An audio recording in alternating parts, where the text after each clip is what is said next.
Oi, gente, boa noite. Nós vamos estar falando aqui um pouquinho sobre os sistemas de informações geográficas, dando continuidade àquilo que nós começamos a falar na outra semana, né, em termos de informações espaciais. Então, o que a gente tem no sistema de informação geográfica, né? Nós temos aí uma ferramenta, né, que permite que nós façamos uma coleta de dados que trazem informações da superfície do planeta, né? Cidades, rios, lagos, oceanos, pontos importantes, enfim, tudo aquilo que está por sobre a superfície do planeta pode ser representado dentro de um sistema de informações geográficas, né? E além dessas imagens que nós utilizamos, que no caso seriam as imagens feitas por satélite ou então por aviões, né, por drones também, essas imagens então que são obtidas, elas são transformadas em outras. Nós temos aí essas imagens que são chamadas de matriciais, né, ou imagens do tipo raster, né, ou bitmap, e elas vão ser transformadas depois em vetores, ou seja, a gente vai pegar uma imagem, vai colocar como base e por cima dessa imagem, né, essa imagem matricial, vamos fazer desenhos, e esses desenhos vão representar o que nós chamamos de camadas de informação. E aí, aqui ao longo da apresentação, a gente vai tendo uma ideia disso. Uma coisa importante no sistema de informações geográficas é que nós temos a condição de associar a essas imagens elementos que formem um banco de dados. Então eu posso ter, por exemplo, olhando aqui, né, o mapa do Brasil. Né? Imagine que eu tenha uma imagem feita por satélite do Brasil, né? E essa imagem, que vai ser uma imagem matricial, um bitmap. Essa imagem, então, por sobre ela vão ser desenhados esses contornos que representam os estados, todos os estados, né? E eu tenha um identificador para cada um estado, por exemplo. Então eu poderia pegar aqui no banco de dados os dados relacionados com cada estado, por exemplo. Vamos imaginar que eu tenho uma tabela num banco de dados onde eu tenha um identificador para o estado e a população daquele estado. Então eu poderia associar o que está aqui no banco de dados em termos de dado populacional, já que existe um identificador aqui que é inequívoco, é uma chave primária aqui no banco de dados, e eu poderia utilizar ele para se associar a esse mapa do Brasil, dos estados, ligando esse elemento que é identificador do vetor de cada estado com essa chave que está aqui, ou seja, eu tenho aqui uma chave primária, que é para cada estado, e eu tenho também aqui uma chave primária para cada geometria de estado.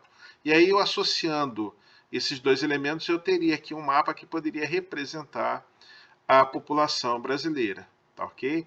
Então, nós vamos associar num sistema de informações geográficas os dados que foram coletados por imagens aos dados que existem, são dados descritivos, e vamos produzir então dados geográficos, e esses dados então estarão sendo representados no mapa. Então o sistema de informação geográfica ele serve para quê? Para a gente fazer uma coleta desses dados, associá-los na forma de imagens e dados que estão em um banco de dados qualquer relacionado com esses elementos, e a partir daí então gerar imagens que nos sirvam para alguma finalidade.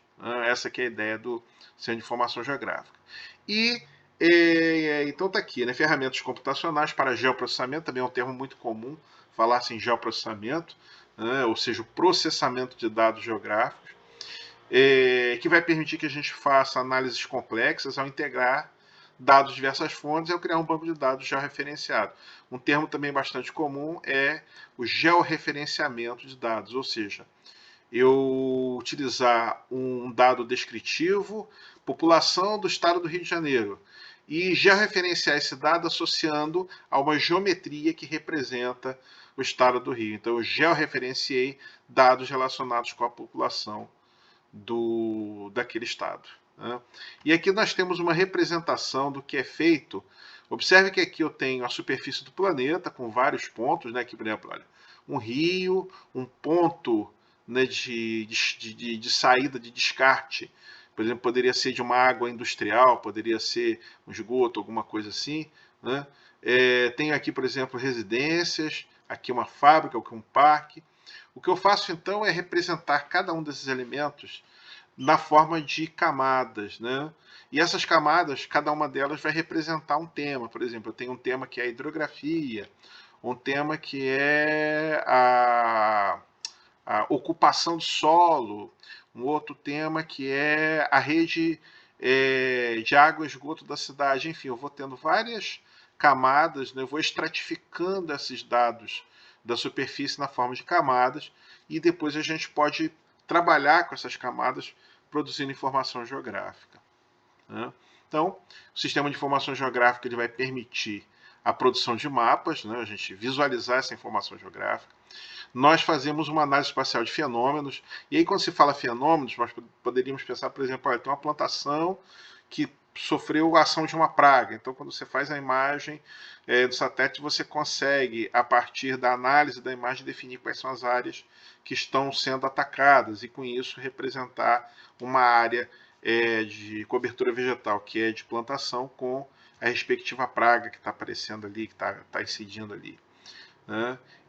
E também outro elemento, o banco de dados geográfico, é onde você vai armazenar, né, a informação. Né? Vai ficar ali guardada para você depois produzir o dado, né, para você produzir informação. Nós não vamos aqui nessa atividade que eu vou passar para vocês, não vamos trabalhar diretamente com o banco de dados, mas com tabelas. Né? A gente depois vai falar um pouco sobre isso, mas não haveria problema algum em querer associar um programa, um SIG, né, um sistema de informação geográfica, com um banco como um SQL Server, Oracle, MySQL, Postgre, qualquer um desses aí poderia ser utilizado. Né?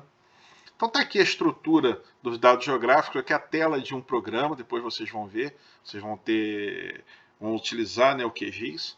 Então nós temos aqui nessa área os elementos espaciais. Observe que aqui tem uma barra de escala, para a gente ter uma ideia de qual é a razão, né, de redução que eu estou usando aqui para representar aqui no caso é o estado do Rio de Janeiro.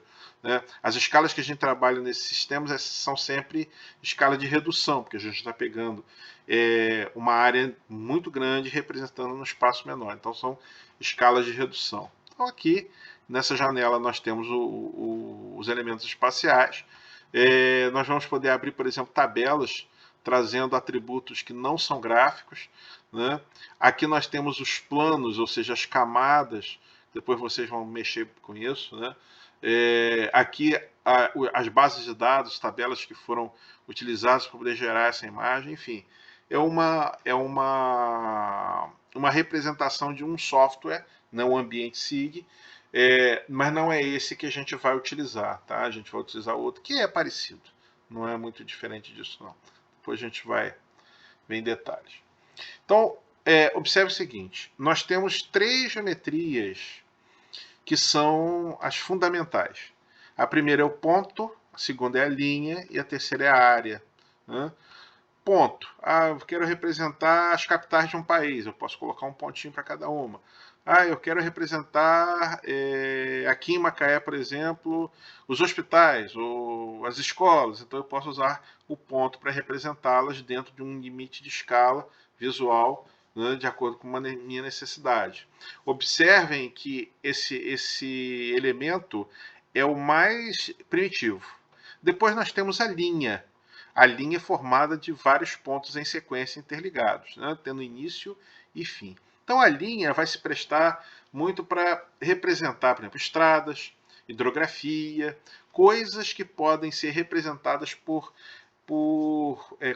assim, uma condição, né, de formato, né, de linha, ou seja, que seja longilíneo, tem muito comprimento, mas não tem praticamente nenhuma espessura para efeitos de escala.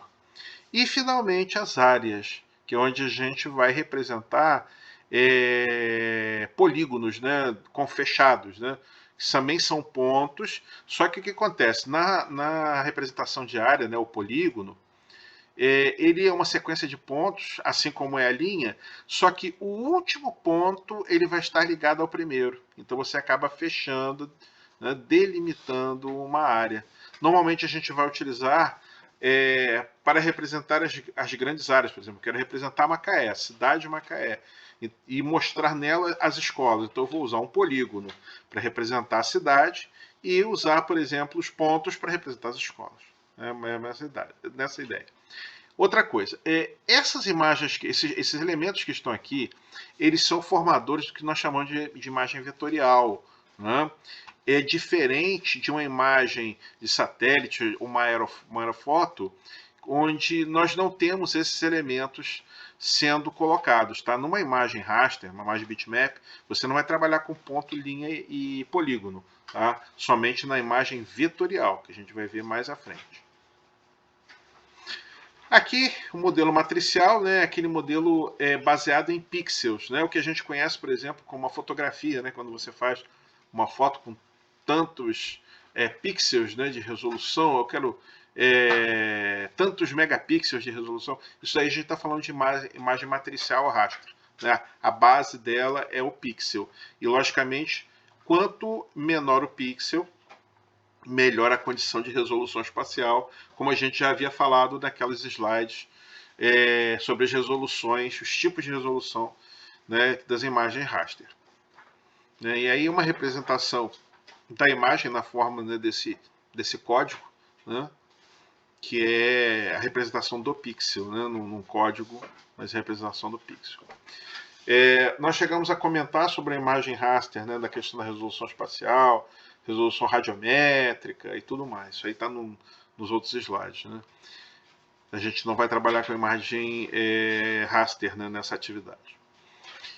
Uma outra coisa importante também com relação à resolução é com o que diz respeito à escala, porque na medida em que você tem uma resolução melhor, você consegue trabalhar com escalas de aproximação melhores também. Então vejam que se eu tenho aqui uma resolução de 1000, né, eu vou trabalhar no máximo com uma escala de 1 para 1 milhão e 500. Então 1 para 1 milhão e 500 é para a gente ver objetos muito grandes, para a gente ver, por exemplo, um país. Né? Uma escala que vai mostrar uma área muito grande. Ao passo que, na medida que eu vou diminuindo esse valor de resolução, eu vou conseguindo uma escala de aproximação maior. Por exemplo, 1 para 2000, eu vou conseguir enxergar uma edificação, uma casa. Né? Eu vou olhar a casa, ela vai ocupar uma boa parte assim, da área. Né? Uma edificação qualquer já vai ser bem visível. Eu não conseguiria ver uma edificação aqui nessa escala de 1 para 1 milhão e 500.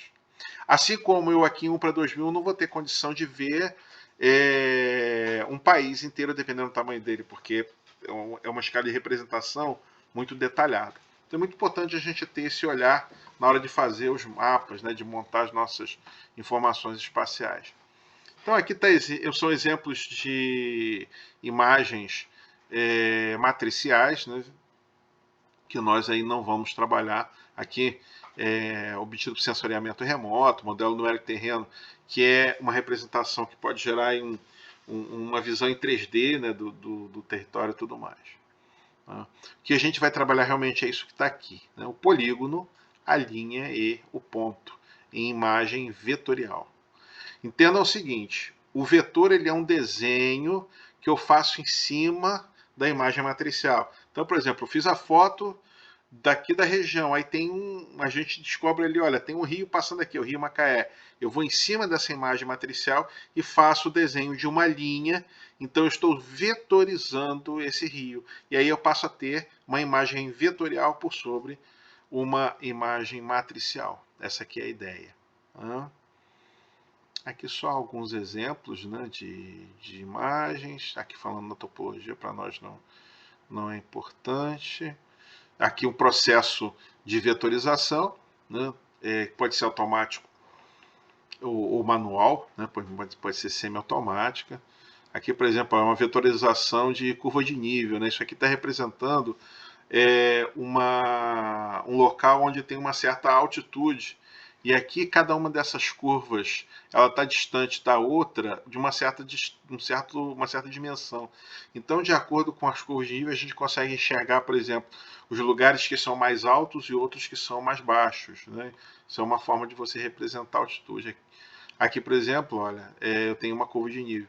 Quanto mais perto uma linha está da outra, mais íngreme é aquele lugar. Quanto mais afastado, mais plano é aquele lugar que eu estou observando a partir dessas curvas de nível, também chamado de hypsometria. Né? Agora eu vou passar para vocês. Isso aqui foi um curso, né, que eu participei. Nós vamos agora olhar o QGIS. Né, eu vou parar esse videozinho aqui. Vou abrir o QGIS para a gente entender como é que funciona um ambiente desse tipo de sistema. Tá? Então, vou dar uma pausa aqui e a gente já volta.